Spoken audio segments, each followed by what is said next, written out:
Hi watch fans, this is my Rolex Gold YachMaster 16628, 8 denoting that it's a gold model. If you see 8s on any of their references, that's because it's gold, or 9 for white gold, or 2 for steel, or 3 for golden steel.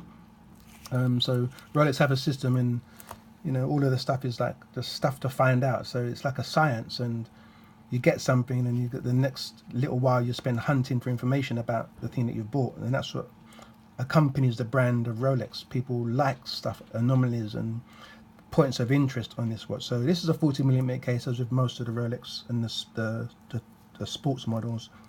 40mm case. It's about 12mm thick. Trip lock crown on here, so it secures in 3 positions in the pulling out and the winding, and for the changing of the hour hand, with the also the changing of the dates. So that's a trip lock. Unidirectional bezel. This had been polished before, sort of just shortly after I bought it. Polished center links, so not so visible. I mean, it's a better look there. Polished center links and brushed gold on the outer links. Polished case and sort of shoulders. So if this was like looking puckered like it should, then the bezel, having polished numerals, the other areas of the bezel would have been sandblasted. So you can see where it was sandblasted, like in between these little markers here, the sandblasting, and in the numerals you can see the sandblasting. If that was, you know, as it should be, this would really have the proper contrast going on. It'd be like, yeah, you got it really going on. Lacquer is used for the hour markers. At first I thought they may use like a semi-precious stone, but it's actually lacquer, they said. I rang them, Rolex, and that's what they said to me. Yellow gold surrounds for the lacquer, for the hour markers, and slightly smaller, kind of the appearance of a nipple dial, but just slightly larger than nipple dial. So I think they were on their way to get into a maxi. And I say maxi, in reading recently, I realized, I learned that there's kind of like full maxi or partial maxi.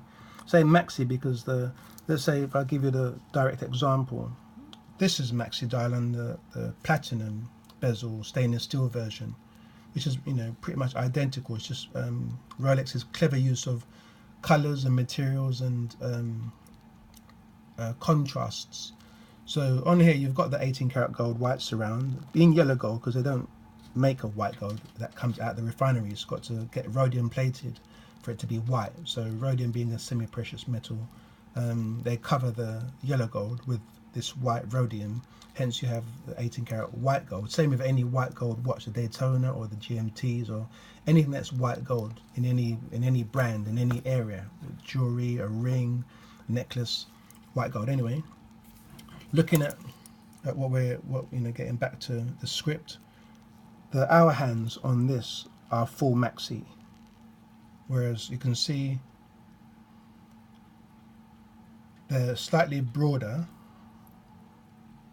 in this watch. It might be my eyes, but then you've got the dial, the actual hour markers, which are full maxi, whereas this is not a full maxi. But the hour hand and the smaller hand on there are quite large, but this is full maxi.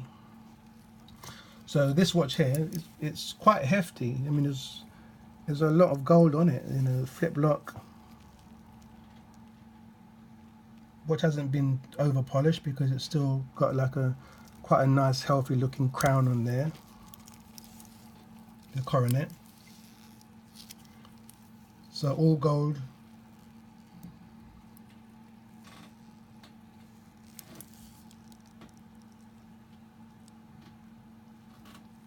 Solid end links in there.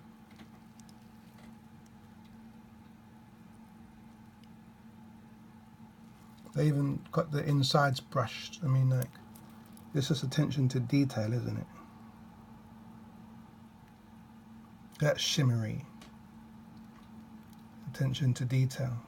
So as I say, in finding stuff out, you have these things, but you can wear them and not really appreciate what they've done. Just finding stuff out, as opposed to they just say wearing a Rolex, or wearing a Hublot, or wearing a Patek, or wearing a Panerai. There's stuff to find out. There's a science that's with these watches, and they've made it like that. That there's stuff to find out. So then you get like a following, and you know, loads of people know loads of things about Rolex. There's some people who just, I suppose, if you've got a photographic memory, if you've got a real good memory, obviously it helps. But you know, for me, I'm just average, so I'm just finding stuff out and, you know, fighting to remember things. But because I'm interested in it, things, you know, it sticks, and you start from somewhere, and after a little while you gain knowledge. If you talk to some people, you feel like you don't know anything because they know so much, but they started a little while ago, and maybe that's all they do. I do other things, and sometimes people only do one thing, and that's why they know so much, so sold out for that particular product or that particular interest. So the lacquer in here shines, you know, really nicely. And on this dial, I think the combination with the white and the gold is the best combination for this particular watch. The triangles underneath the hour markers, I can't tell you why they're there. I've noticed them, and I didn't notice them at the time I bought the watch. And when I saw them, I thought, okay, they're going to loom up and be luminous, but they're not. They're just not. I don't know why that is, but nevertheless, it's a very pretty dial. White, as I say, being the best combination with this watch. You can see the shine and the luster on the lacquer of the print and the font that Rolex use. And the 18 karat gold white hands. I see it's a white, yellow hands. You can see them shining in all their glory there.